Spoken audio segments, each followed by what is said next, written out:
میں خاص بات آپ کو بتا دوں، کوئی عمل اور کوئی عبادت دنیا کی ایسی نہیں جس کا قبول ہونا حتمی اور یقینی ہو اور قطعی ہو۔ کوئی عبادت ایسی نہیں۔ آپ عمر پر نماز پڑھیں، ساری رات کھڑے ہو کے نفل پڑھیں، اس کی مرضی ہے قبول کرے یا نہ کرے۔ ساری عمر جا کے حج کرتے رہیں، اس کی مرضی قبول کرے یا نہ کرے۔ میری بات آپ کی سمجھ میں آئی؟ زکوٰۃ دیں، صدقہ خیرات کریں، اس کی مرضی قبول کرے، وہ مالک ہے۔ مرضی تو نماز پڑھنے والے کی نماز کو وَيْلٌ لِّلْمُصَلِّينَ الَّذِينَ هُمْ يُرَاءُونَ قرار دے، یہ ریاکار ہیں، یہ نمازی ریاکار ہیں، دوزخ میں جائیں گے۔ مالک ہے۔ ہم نماز سمجھ رہے ہوں، وہ ریاکار دے دے۔ ہم روزے رکھتے رہیں اور وہ کہ یہ نیری بھوک اور پیاس ہے، وہ مالک ہے۔ کوئی عمل ایسا نہیں ہے جس کی قبولیت حتمی، قطعی اور یقینی ہو۔ ہر عمل اور ہر عبادت کی قبولیت ظنی ہے۔ کیا کہتے ہیں؟ ہر عبادت اور عمل، نماز، روزہ، حج، زکوٰۃ، عمل صالح، صدقہ، خیرات، جہاد، حدیث میں تفصیلات آئی، ہر عبادت اور عمل ظنی القبول ہے۔ کیا؟ ظنی القبول ہے، چاہے قبول کرے چاہے نہ کرے۔ ایک عمل درود و سلام ایسا ہے جو کبھی بھی ظنی نہیں ہے، وہ قطعی القبول ہے، قطعی القبول ہے۔ ادھر درود پڑھنے والے نے درود و سلام پڑھا، اسی لمحے قبول ہو گیا۔ درود و سلام یاد رکھنے کسی کا بھی رد نہیں ہوتا، کسی کا بھی رد نہیں ہوتا، کسی فاسق و فاجر کا بھی رد نہیں ہوتا، کسی فاسق و فاجر کا، بڑے سے بڑے گناہگار کا بھی ہر عمل رد ہو سکتا ہے، درود و سلام رد نہیں۔ کیوں کہ درود ہے کیا؟ درود ہے اللہ تعالی حضور پر درود بھیج، اس کو درود کہتے ہیں۔ اللہم صلی علی سیدنا محمد علی آل محمد۔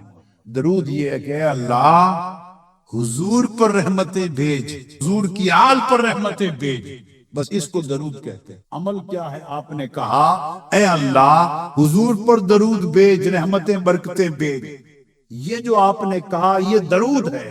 اب یہ رد ہو سکتا ہے؟ کہتا ہے تم پیدا نہیں ہوئے تھے، میں تب سے بھیج رہا ہوں، بھیجتا رہوں گا، میں بھیجتا ہوں۔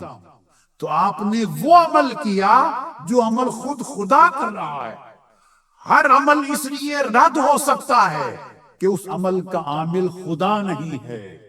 درود اس لیے رد نہیں ہوتا کہ اس کا عامل خود خدا ہے، اس کا عامل خود خدا ہے، اس لیے یہ قطعی القبول ہے، قطعی القبول۔ گویا کوئی ایک عمل تو ایسا پلے ہو جس کے بارے میں یقین کے کہہ سکیں کہ یہ رد ہونا ہی نہیں ہے، اور فخر کرو یہ رد نہیں ہے۔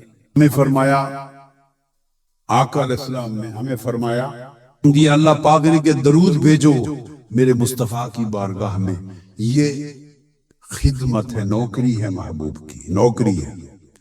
اور اس کا جواب آقا علیہ السلام نے 7 ارشاد فرما دیا، من صلی علیہ واحدتن صلی اللہ علیہ بہا 10 مرہ، جو مجھ پر ایک بار درود بھیجتا ہے اللہ اس پر 10 بار درود بھیجتا ہے۔ اس میں ایک اور تیسرا نقطہ بڑا توجہ طلب ہے، تیسرا وہ یہ کہ ہمیں جب حکم دیا اللہ پاک نے کہ یا ایھا الذین آمنوا صلوا علیہ وسلموا تسلیما، ایمان والو حضور حضرت انس بن مالک رضی اللہ تعالیٰ عنہ روایت کرتے ہیں، اور ایک حدیث حضرت ابو ہریرہ رضی اللہ تعالیٰ 5985 اور 5986، یہ 2 حدیثیں، اور باب 12 ہے، باب من بوسط لہو فی الرزق بصلۃ الرحم۔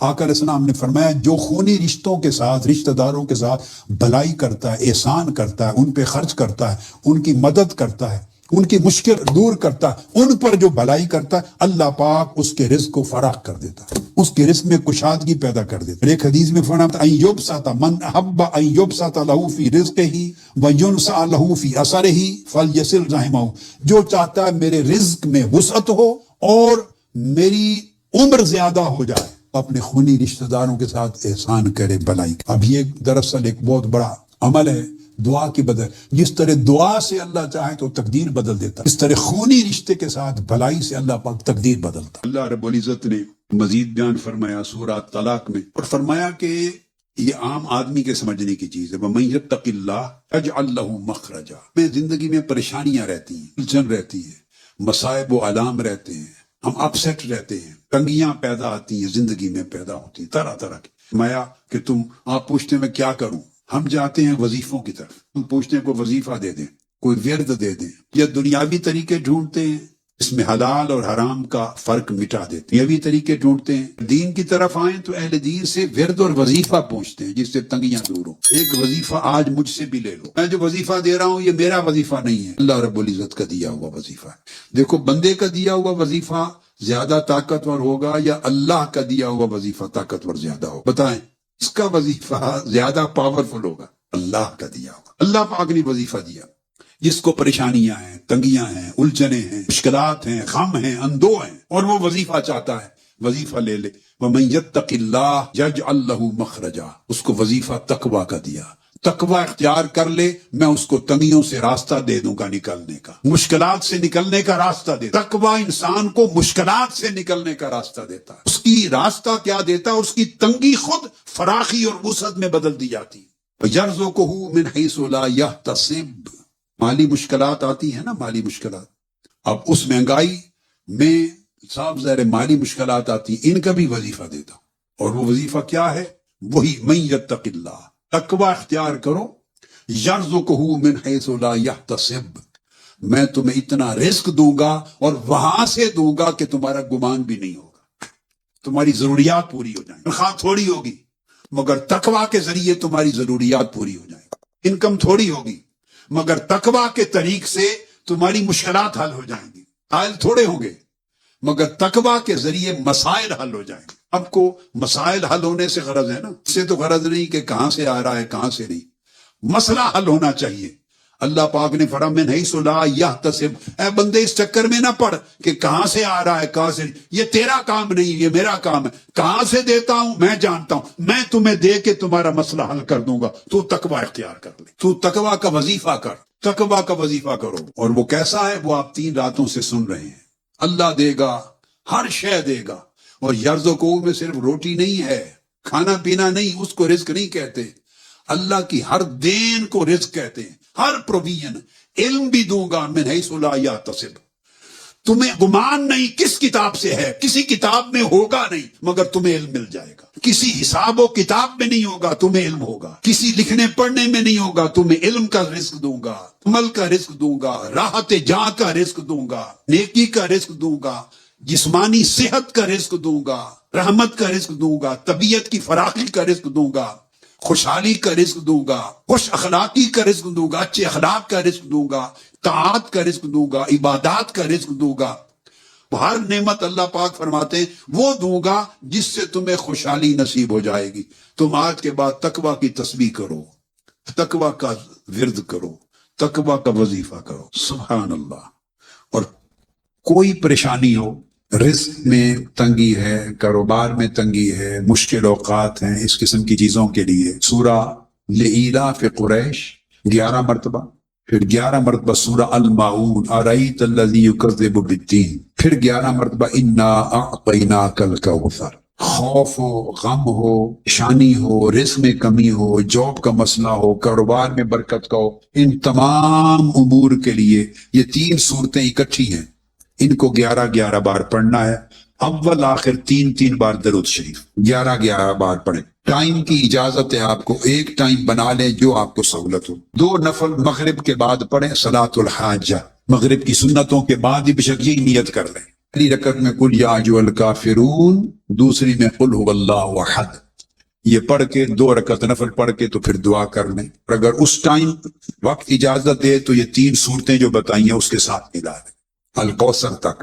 القریش، المعون، الکوثر، یہ روزگار، پریشانیاں وغیرہ معاملات. اگر کوئی نہیں، یہ صورتیں 3 دفعہ بھی پڑھ سکتے مگر 11 بار پڑھیں تو اچھا. 11 بار تینوں صورتیں. درود پاک اول آخر 3 بار. اس کے بعد اگر بیماری ہے، آپ کو ہے، گھر میں کسی کو ہے، سب کی، یہ فیوزات محمدیہ لے لیں. فیوزات محمدیہ، اس فیوزات محمدیہ پر صفحہ نمبر 349 پر 300. اور رزق میں جو کچھ رزق میں پریشانی ہے وہ 3 صورتیں بتا دی نا. اس کے ساتھ رزق میں ساتھ یا باسط یا باسط یا وہاب، کیا یا باسط یا وہاب، پڑھیے یا باسط یا وہاب، یا باسط یا وہاب، یا باسط یا وہاب، تو یہ بھی پڑھ سکتے ہیں۔ اور یا باسط یا واسع، واسع وسعت سے دو اسماء پڑھیں، تینوں ملا کے پڑھنا چاہیں جیسے جیسے یاد رہے، یا باسط یا واسع یا وہاب، پڑھیے یا باسط بے الف با سین تا، تو یا باسط یا واسع یا وہاب، یا باسط یا واسع یا وہاب، یاد رہ جائے گا۔ تو یہ تین اسماء حسنہ، اسماء حسنہ، اسماء مبارکہ پڑھ کے اس کی تسبیح کر لیں اکٹھی، یا باسط یا واسع یا وہاب، ایک بار پڑھا نا، پھر دوسرا دانا، پھر تیسرا، اس کی تسبیح کر لیں ایک مرتبہ، صرف ایک مرتبہ اس کی تسبیح کر لیں۔ وہ تین صورتیں بتا دیں، ان کو 11 بار پڑھ لیں، وقت کم ہو 7 بار پڑھ لیں، اگر یہ اجازت ہے دونوں عادت کی بھی۔ یہ اللہ پاک کی اسماء مبارکہ میں سے۔ اسلام پر درود بھیجو اور سلام بھیجو، ہمیں حکم دیا کہ تم درود بھیجو، ابھی حکم دیا جائے کہ درود بھیجو۔ اس نے حکم دیا کہ میری عبادت کرو، عبادت کرو، میری نماز پڑھو، تو آپ کھڑے ہوتے ہیں اور آپ نماز میں الحمدللہ پڑھتے ہیں اور کہتے ہیں ایاک نعبد و ایاک نستعین، اے اللہ ہم تیری عبادت کرتے ہیں، تیری ہی، بولیے کیا کہتے ہیں، ہم تیری ہی عبادت کرتے ہیں، تو کہتے ہیں نا، اس نے حکم دیا نماز پڑھو میری عبادت کرو، ہم کہتے ہیں باری تعالیٰ ہم تیری ہی عبادت کرتے ہیں۔ نے کہا یا ایھا الذین آمنوا صلوا علیہ وسلموا تسلیما، ایمان والو مجھ پر درود بھیجو، میرے محبوب پر درود بھیجو اور سلام بھیجو۔ بھی حکم دیا تو ہمارے اوپر درود واجب ہو گیا، فرض ہو گیا۔ اب چاہیے تھا کہ ہم بھی جواب میں یوں کہتے کہ یا رسول اللہ ہم آپ پر درود بھیجتے ہیں، ہمیں حکم دیا تھا، ہمیں حکم دیا کہ تم درود بھیجو۔ بات سنو، فرمایا ان اللہ و ملائکتہ یصلون علی النبی، اللہ نبی پر درود بھیجتا ہے، جیسے اس کی شان ہے، جیسے اس کا منشا ہے وہ بھیجتا ہے، اور فرشتے بھی بھیجتے ہیں جیسے ان کو اللہ نے توفیق دے رکھی ہے۔ اب ان دو درودوں کے بعد حکم دیا یا ایھا الذین آمنوا صلوا علیہ، ایمان والو تم بھی حضور پر درود بھیجو اور سلام بھیجو۔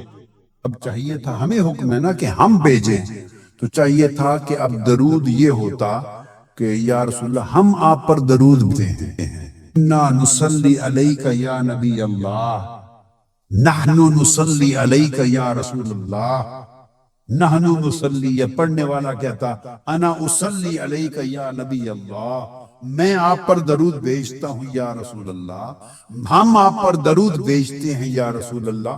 یہی چاہیے تھا نا، حکم جو دیا کہ صلو علیہ، میرے محبوب پر درود بھیجو، آ گیا حکم۔ اب درود کیا ہے؟ درود سکھایا گیا، درود کیا ہے؟ درود ہے، اس نے کہا میں تو بھیجتا ہوں محبوب پر، فرشتے بھی بھیجتے ہیں، اب ایمان والو تم بھیجو میرے حبیب پر۔ تو ایمان والوں نے اللہ اور اللہ کے رسول کا سکھایا ہوا درود بھیجا، اور وہ درود کیا پڑھا؟ ایمان والوں نے اب درود بھیجا، کہا اللہم صلی علی سیدنا محمد، درود بھیجا ہم نے، تو ہم نے کہا باری تعالیٰ تو درود بھیج حضور تک، اس نے کہا تم بھیجو، اور ہم نے درود بھیجا، کیسے؟ ہم نے کہا باری تعالیٰ تو درود بھیج۔ کبھی ادھر دھیان گیا اس نقطے پر؟ یہ کیا ماجرا ہے؟ وہ تو خود بھیجتا ہے، فرشتے بھی بھیجتے ہیں، اس نے ہمیں حکم دیا تھا کہ ایمان والو صلو علیہ تم بھی بھیجو، تو بجائے اس کے کہ ہم بھیجتے، ہم نے پلٹا کے پھر اسی کو عرض کر دیا نہیں تو بھیج، تو حضور پہ درود بھیج، وعلی آل محمد، حضور کی آل پر درود بھیج، تو درود بھیج۔ اس کی حکمت کیا ہے؟ آپ اندازہ کریں اس رب کی شان کہ درود بھیجنے کا حکم بھی دیا ہے اور خود ہمیں بھیجنے بھی نہیں دیا۔ اللہ اللہ، کو سمجھ آئی ہے بات کی؟ حکم بھی دیا صلو علیہ کہ درود بھیجو، دیا کہ درود بھیجو، اور بھیجنے بھی نہیں دیا۔ اور سکھا، جب پوچھا کہ درود بھیجے کیسے، حضور سے پوچھا یا رسول اللہ اب سکھا دے کہ کیسے درود بھیجے۔ جب سکھایا تو سکھانے سے پتا چلا کہ درود یہ بھیجنا ہے کہ ہم نے عرض کرنا ہے باری تعالیٰ تو درود بھیج۔ اس کی حکمت کیا ہوئی؟ درود بھیجنے کا مطلب ہم اللہ سے التجا کرتے ہیں تو درود بھیج، خدا کہتا ہے باری تعالیٰ تو درود بھیج۔ اس کی حکمت کیا ہے، وجہ کیا ہے؟ یہ بڑی کمال کی بات ہے اور بڑی لطیف بات ہے۔ حکمت یہ ہے کہ اللہ فرماتا ہے کہ بندے تو جتنا بھی نیک بنے پھر بھی عیب سے پاک نہیں ہو سکتا، تو جتنا بھی صالح ہو پھر بھی گناہ سے پاک نہیں، تو جتنا بھی اعلیٰ ہو پھر بھی نقص سے، کمزوری سے پاک نہیں۔ اور میرا محبوب طاہر و مطہر ہے، میرا محبوب طاہر و مطہر ہے، اور درود بھی طاہر و مطہر ہے۔ اگر تو کہے انا اصلی علیک یا رسول اللہ، نحنو نصلی علیک یا نبی اللہ، حضور میں آپ پر درود بھیجتا ہوں، ہم آپ پر درود بھیجتے ہیں، تو آپ ہیں کون یہ کہنے والے کہ ہم آپ پر درود بھیجتے ہیں، میں آپ پر درود بھیجتا ہوں؟ اللہ نے کہا کہ درود بھیجو، اور بھیجو یوں کہ مجھے کہو کہ میں بھیجوں، پڑھوں گا پھر بھی میں، مگر تمہارا بن جائے گا۔ شاد فرمایا اپنا درود بھی خود بھیجوں گا، ان اللہ و ملائکتہ یصلون علی النبی کے حصے کا ہے، میرے حصے کا درود ہے وہ بھی خود بھیجوں گا، اور صلو علیہ کے حصے کا بھی میں بھیجوں گا۔ ان اللہ و ملائکتہ یصلون، اللہ اور اس کے فرشتے درود بھیجتے ہیں، اپنے حصے کا تو بھیجتا ہی ہوں، اور جو تمہیں حکم دیا کہ یا ایھا الذین آمنوا صلوا علیہ، ایمان والو تم بھی میرے محبوب پر درود بھیجو، تو تمہارے حصے کا بھی میں ہی بھیجوں گا، اس لیے کہ مصطفیٰ پر درود میرے سوا بھیجنے کا حق ہی کوئی ادا نہیں کر سکتا۔ کون حق ادا کر سکتا؟ مصطفیٰ پہ درود سوائے میرے کوئی بھیج نہیں سکتا۔ اب تو صرف طریقہ یہ ہے کہ آقا علیہ السلام نے فرمایا کہ جو شخص بھی کہیں درود و سلام پڑھتا ہے تو ملائکہ اللہ نے مقرر کر رکھے ہیں یبلغونی، میری امت کی طرف سے پڑھا ہوا درود و سلام ملائکہ پہنچاتے ہیں۔ یہ تو ایک حدیث ہے، یہ مختلف مضمون کی حدیث ہے۔ اس حدیث کے ساتھ لفظ کر دیے ہیں سیاحین، وہ فرشتے جو حلقات کی تلاش میں علاقوں میں گھومتے ہیں۔ تو اب یہ ملائکہ وہ ہو گئے جو صرف حلقات کی تلاش میں گھومتے، اور جن گھروں میں حلقہ درود ملتا ہے، حلقہ درود و سلام منعقد ہو رہا ہے، اس میں شریک ہوتے ہیں، اور ان کی ڈیوٹی صرف یہ ہے کہ آقا علیہ السلام کی بارگاہ میں اس حلقہ درود کا پڑھا ہوا درود و سلام اور وہ شاید درود کا پڑھا ہوا درود و سلام کی رپورٹ آقا علیہ السلام کی بارگاہ میں ہو۔ یہ الگ الگ ڈیوٹیز ہیں ملائکہ کی۔ تو یہ ہیں سیاحین کے ساتھ ان گھومنے پھرنے والے ملائکہ میں سے جو حلقات درود کی تلاش میں تھے اور حلقات درود میں آ کے بیٹھ گئے تھے، وہ حلقہ درود کی پوری رپورٹ میری بارگاہ میں آ کے مجھے پہنچاتے ہیں، تو درود و سلام مجھ تک پہنچاتے ہیں۔ میں اس کو کنیکٹ کر رہا ہوں حلقات درود کے ساتھ، چونکہ سیاحین کا لفظ حلقات کے ساتھ آتا ہے، ان حلقوں کی تلاش میں گھومتے رہتے ہیں۔ اسی مضمون کی ایک اور حدیث امام دار قطنی، سنن دار قطنی، امام دار قطنی، اور اس حدیث کے راوی سیدنا علی شیر خدا رضی اللہ تعالیٰ، سیدنا علی المرتضیٰ کرم اللہ وجہ کریم، مولا علی شیر خدا رضی اللہ تعالیٰ نے روایت کرتے ہیں آقا علیہ السلام کا ارشاد، اس کے الفاظ بھی یہ ہیں کہ ان للہ ملائکۃ یسیحون فی الارض، اللہ تعالیٰ کے ایسے بے شمار ملائکہ ہیں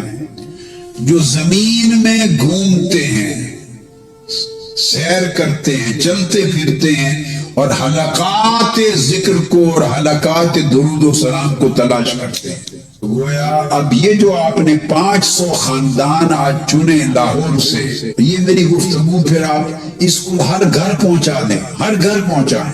اب یہ 500 خاندان تو وہ خوش نصیب ہو گئے جنہوں نے گھروں میں حلقات درود قائم کر لیے، اور ملائکہ کا روزانہ آنا جانا ان کے گھر ہو گیا، آمد و رفت ہو گئی ملائکہ کی، اور وہ جانے والے ملائکہ آدھے عرش الہی کی طرف لوٹ جائیں گے اللہ کو خبر دینے، آدھے گنبد خضرا میں مدینہ طیبہ چلے جائیں گے آ کر اسلام کو رپورٹ پیش کر۔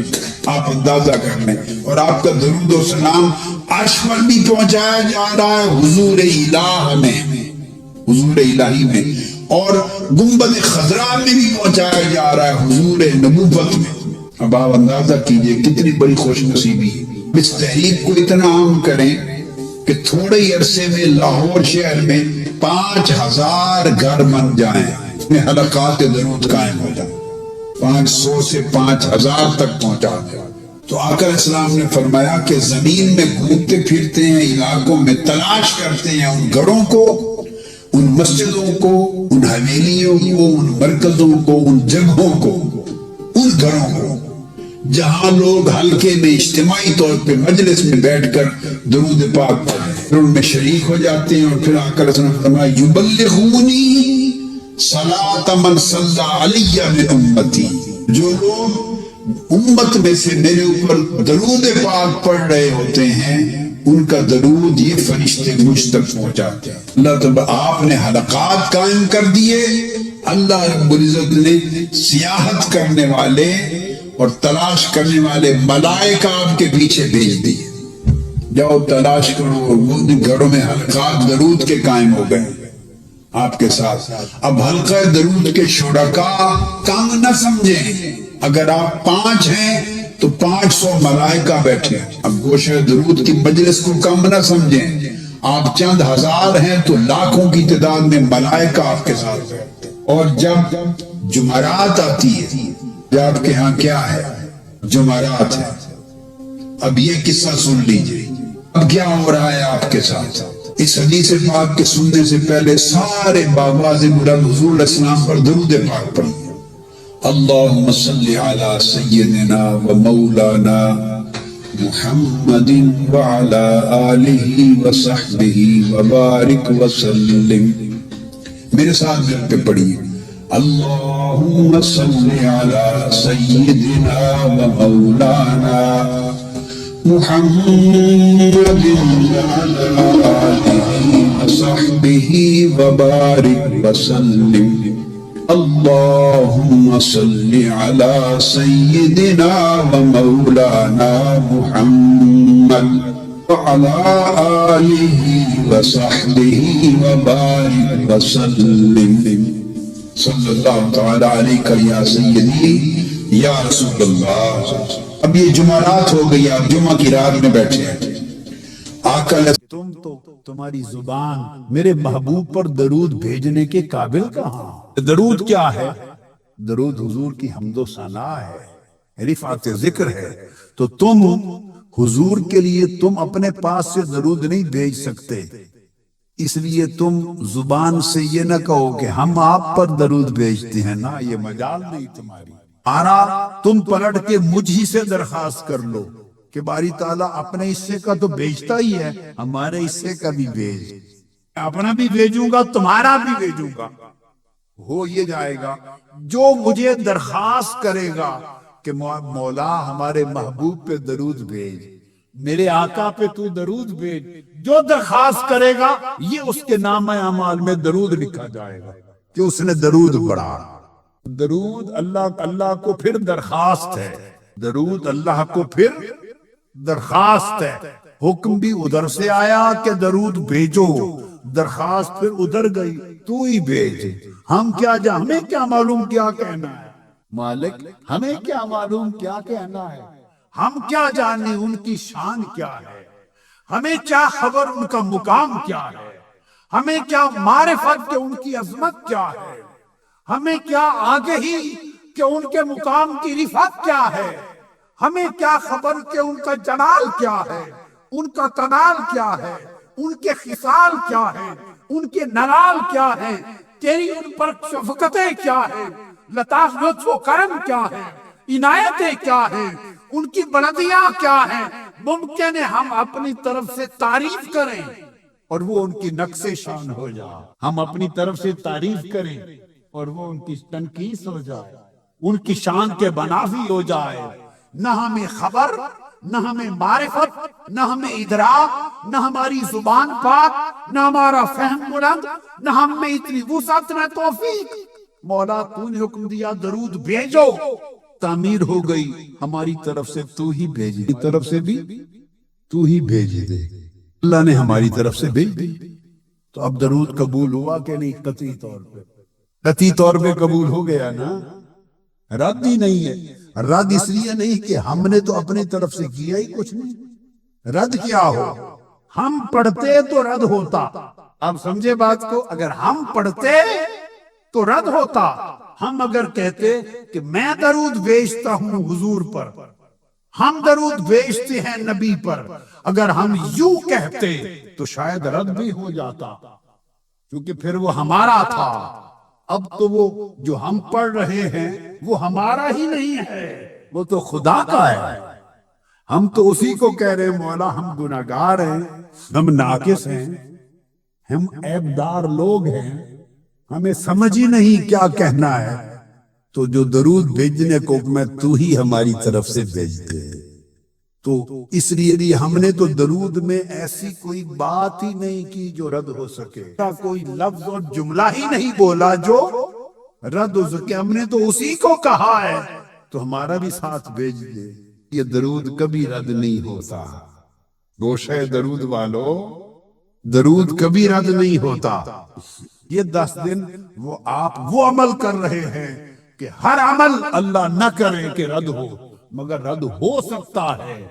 یہ 10 دن کا درود کا عمل کبھی رد نہیں ہو۔ السلام نے فرمایا، آگے جو حدیث اب میں کوٹ کر رہا ہوں اسے حضرت عقبہ بن عامر رضی اللہ تعالیٰ نے روایت کیا ہے۔ آقا علیہ السلام نے فرمایا کہ اللہ تبارک و تعالیٰ نے نور سے، صاف ظاہر ملائکہ نور سے پیدا کیے گئے، مگر خاص نور سے ایسے ملائکہ کو پیدا کیا ہے، خاص نور سے ایسے ملائکہ کو اللہ نے پیدا کیا ہے جن کی ڈیوٹی جمعرات کو، یعنی جمعہ کی رات، جمعہ کا دن درود پاک پڑھنے والے حضور علیہ السلام کے امتیوں کا درود پاک لکھنا ہے۔ اور ملائکہ کی ڈیوٹی وہ کیا کرتے ہیں کہ زمین پر اتر آتے ہیں، یہ ملائکہ جمعرات کو اترتے ہیں، ان کی ڈیوٹی یہ ہے، یہ اترتے نہیں ہے باقی ہفتے کے دنوں میں، لا یہبطون الا لیلۃ الجمعہ و یوم الجمعہ، خاص اللہ کی طرف سے نور سے پیدا کیے گئے یہ ملائکہ جمعرات کو جب غروب ہو جاتا ہے آفتاب کا تو جمعرات کو اترتے ہیں، اور جمعہ کی شام غروب آفتاب تک 24 گھنٹے رہتے ہیں۔ جمعرات کی، جمعہ کی رات سے لے کر جمعہ کے دن غروب آفتاب تک 24 گھنٹے ادھر رہتے ہیں۔ اللہ پاک کی بارگاہ سے یہ اترنا، اور فرمایا کہ نہیں اترتے سوائے جمعرات کے، باقی ہفتے میں نہیں اترتے۔ یہ خاص ملائکہ۔ اب یہ سیاحین فی الارض کے علاوہ ایک الگ طبقہ ہے، جو ملائکہ یسیحون فی الارض ان کے علاوہ ایک الگ طبقہ ہے۔ آپ دیکھیے کتنے کروڑوں ملائکہ کی اللہ نے کیا کیا ڈیوٹیاں لگا رکھی، اور کتنے طبقات ہیں ملائکہ کے جو الگ الگ مقرر کر رکھے۔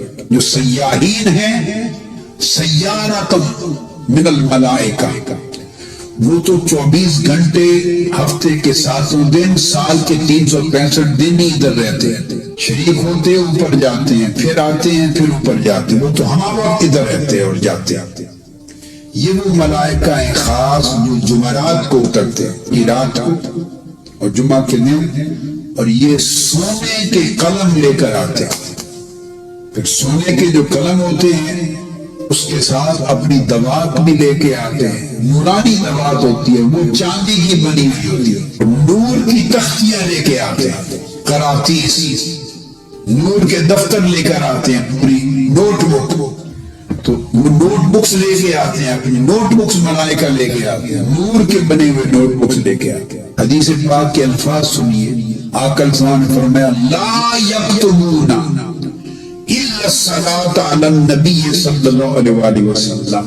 اس حدیث کو امام دیلمی نے مسند الفردوس میں روایت کیا. امام دیلمی نے حضرت سیدنا علی کرم اللہ وجہ الکریم سے یہ حدیث روایت. تو سونے کے کرم سے چاندی کی دوات اور نور کی نوٹ بک کاپیز ہیں ان کے ہاتھ میں. آقا علیہ السلام نے فرمایا اور کچھ نہیں لکھتے، ان کی ڈیوٹی آپ کے نامہ اعمال کی طرح باقی اعمال لکھنا نہیں ہے، وہ اور ملائکہ کا کام ہے جو آپ کے بیٹھے ہوئے ہیں کرام الکاتبین، وہ آپ کے اعمال لکھتے ہیں سارے، نماز، روزہ، حج، زکوٰۃ، تسبیح، استغفار، سب کچھ وہ لکھتے ہیں.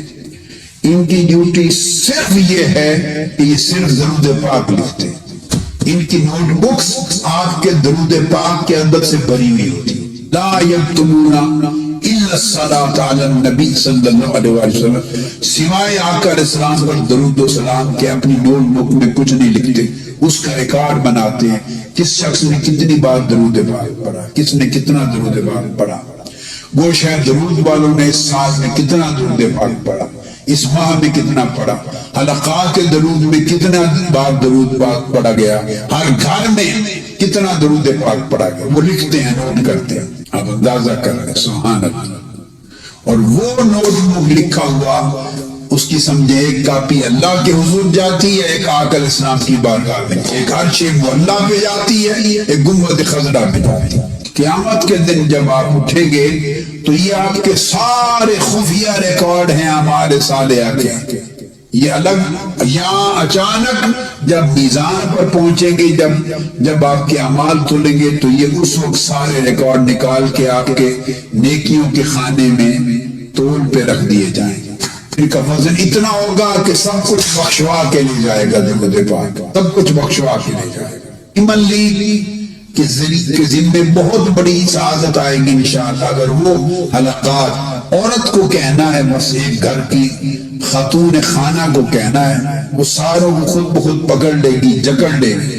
مقصد یہ ہے کہ منعقد کرنا ہے. ویمن لیگ والے خواتین کے ذریعے حلقات قائم کریں، ایفرٹس کریں، خواتین پہ کام کریں، حلقات قائم ہوتے چلے جائیں گے. ویمن لیگ اس ٹارگٹ کو تحریک بنا دے، اور دیگر تنظیمات جیسے لاہور کی تنظیم نے کیا اس عمل کو باقی اضلاع میں بھی پھیلا دیں، لاہور کی تنظیم کی سنت کو آگے بڑھا دیں. جب آپ اس تحریک کو پھیلائیں گے اور جمعرات کو قائم کر لیں گے تو دوہرا نفع ہو جائے گا. تو سونے کے قلم لے کے ملائکہ بھی آپ کے گھر میں آ جائیں گے. چاندی کی دواتیں، سونے کے قلم. اب اس سونے چاندی سے آپ کو یہ فائدہ تو نہیں کہ آپ سمجھے کہ ڈاکہ ہی ڈال لیں فرشتوں پر اور وہ سونے کے قلم ہی اس طرح چھیننے لگ جائیں، 150 ملائکہ آ جائیں، 150 سونے کے قلم ہاتھ میں آ جائیں تو پورا جہیز بن جائے، 2 4 جہیز. نہیں، وہ تو ملائکہ ہیں، وہ تو نہیں چھیننے دیں گے اپنی چیز. مگر شرف اور فضیلت بیان کیا ہے، شرف اور فضیلت درود پاک کا، کہ اللہ رب العزت آسمانوں سے، عرش سے ان کو بھیجتا ہے. نورانی دنیا سے سونے کے قلم جو جنت اور عالم آخرت کے سونے اور چاندی کے شان ہے. کس لیے؟ صرف لا یکتبون الا الصلاۃ علی النبی. صرف اور کسی عمل کے لکھنے کے لیے سونے کے قلم اللہ تعالیٰ نہیں دیتا، ملائکہ کے ہاتھ میں. صرف جب درود و سلام لکھنے کی باری آتی ہے تو سونے کے قلم دے کے بھیجتا ہے. میرے محبوب پر درود و سلام پڑھا جا رہا ہے، میری امتی حلقات کی شکل میں پڑھ رہے ہیں. سونے کے قلم لے کے جاؤ، چاندی کی دوات لے کے جاؤ، اور نور کے دفتر، نوٹ بکس لے کے جاؤ اور پڑھو. اسی طرح ایک اور حدیث ہے، حضرت عقبہ بن عامر رضی اللہ تعالیٰ عنہ سے مروی حدیث ہے، اس میں بھی یہی آیا کہ اللہ تبارک و تعالی ملائکہ کو بھیجتا ہے درود و سلام کی مجالس کے لیے، حلقات کے لیے، جو صرف درود و سلام کے حلقات کے لیے آتے ہیں. فَإِذَا جَلَسُوا حَفَّتْ بِهِمُ الْمَلَائِكَةُ. جب وہ بیٹھ جاتے ہیں تو ملائکہ ان حلقات درود کے ساتھ جوائن کرتے ہیں اور اپنے پروں کے ساتھ ڈھانپ لیتے ہیں ان کو، اور ان کے ساتھ پھر بڑے بڑے سونے کے قلم ہوتے ہیں اور چاندی کے قراطیس اور نوٹ بکس ہوتی ہیں. اور اقلام الذهب لے کے آتے ہیں، یکتبون الصلاۃ علی النبی صلی اللہ تعالی علیہ وآلہ وسلم، اور وہ ایک ایک بار پڑھا ہوا درود پاک آسمانی اور عرشی نوٹ بکس میں لکھتے چلے جاتے ہیں ملائکہ۔ وَيَقُولُونَ اذْكُرُوا رَحِمَكُمُ اللَّهُ،